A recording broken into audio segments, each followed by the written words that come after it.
Ukucabanga mina ngazi kanjani ukuthi mawushonelwe umuntu oclose nawe kuba buhlungu. Ingoba nami mangishonelwe umuntu oclose kuba buhlungu enhlizweni, yabo. Mawucabanga mina ngazi kanjani ukuthi uzizwa ufulfilled mawusiza umuntu.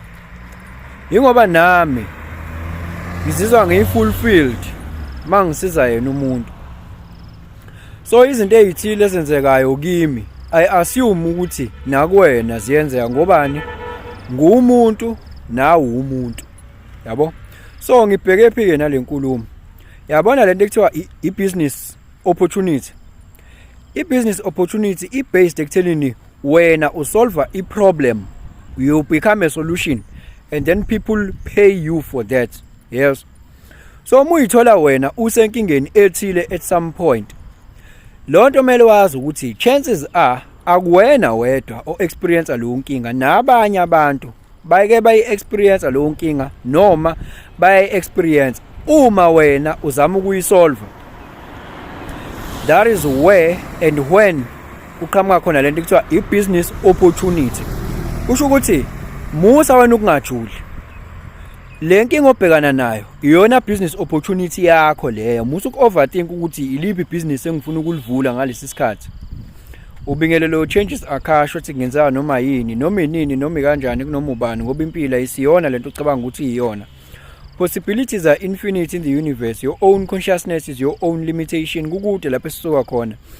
Futhi kukude lapho esiya khona. Beka phansi umoya ungatatazeli, uyabona. Nanti engifuna ukutshela yona mfethu mina. Yabo musa azobheka umholo nje kuphela empilweni yakho ukuthi uhole nje. Uhole kanye ensukwini eziwu-30 noma ungahola ka-4 but still isuke dividiwe incane. So ama-multiple streams of income abalulekile vele, yabo.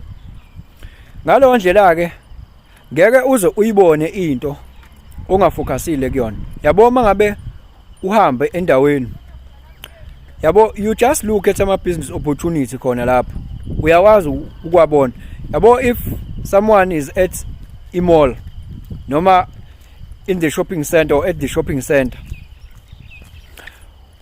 kukhona izinto azoyibuka lapho omunye ukuthi yabo nje la kune opportunity, la kune opportunity.